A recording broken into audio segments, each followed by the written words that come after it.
حوالي 40 سنة في جامعة ييل كان في طالب اسمه فريد سميث. الطالب ده كان عنده حلم كان خطير جدا وكان رائع جدا بالنسبة له. ففي خلال امتحان من الامتحانات المدرس طلب منهم ان كل واحد يكتب حلم من احلامه. ففريد سميث كتب الحلم انه بيحلم في ناس لابسين، ممكن يكون لابسين اصفر او لابسين يونيفورم معين، وممكن يوصلوا الطرود عن طريق من بلد لبلد، يعني طرد مثلا ظرف فيه خطابات من بلد لبلد ومن اي حته في العالم في 24 ساعه.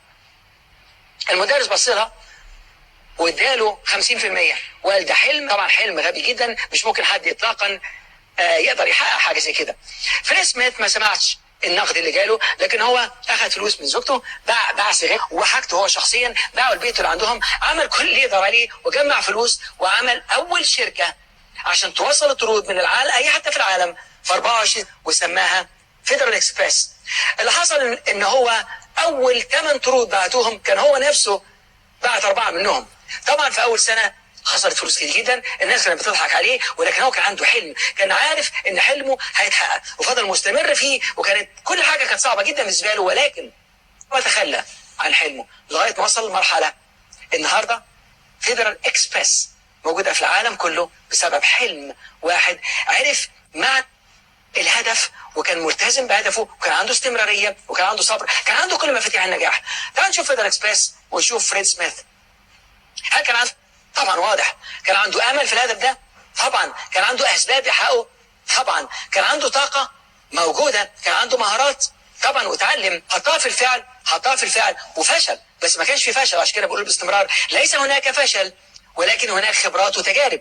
وبعد كده كان بيتوقع اللي هي الاجابات الايجابيه طبعا، وبعدين كان ملتزم، كان عنده صبر، كان عنده مرونه، كان عنده استمراريه، واهم حاجه في كل دول كان بيفكر يعني انه لازم هيحقق هدفه. انت عارف في وقت من الاوقات الباحثين عملوا بحث، اخذوا 12 طالب من جامعه ستانفورد، اخذوهم في لوكاندا من اللوكاندات، وحطوا لهم اسلاك معينه، وكان من حقهم ان هم يناموا، لكن ما كانش من حقهم ان هم، فكان يسيبوهم نايمين. اول ما الطالب من دول او الانسان من دول يبدا يحلم في حاجه اسمها ريم، رابيد اي موفمنت، لما لسها تبدا تتحرك بسرعه جدا والشخص يخش في استرخاء تام ويبدا يحلم.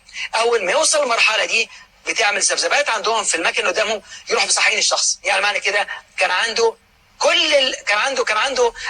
كان مدينه الحريه انه ينام بس يحلم لا، كان ممكن ينام بس يحلم لا. اللي حصل في اقل من يوم كل الطلبه جالهم احباط تام، جالهم اكتئاب تام، وراحوا موقفين البحث ده وقال لك تعرف كلنا محتاجين لاحلامنا. وانا بقول لك دلوقتي مش بس محتاجين الاحلام واحنا نايمين، محتاجين الاحلام واحنا صاحيين، محتاجين احلام اليقظه، محتاجين الاحلام اللي احنا بنسميها الامل، محتاجين نحلم، لان لو بطلنا نحلم هنموت فعلا. انا عارف ان دي من الحاجات اللي بروسلي، الشخص ده لما كان بروسلي اللي هو كان لاعب الكاراتيه الكبير، كان طول عمره يفكر انه هيكون اغلى نجم في العالم في المارشال ارت اللي هو في لعب الكاراتيه، وفي نفس الوقت هيكون نجم في السينما، وهيكون مدرب عالمي وعنده اسلوب جديد مفيش غيره في العالم كله.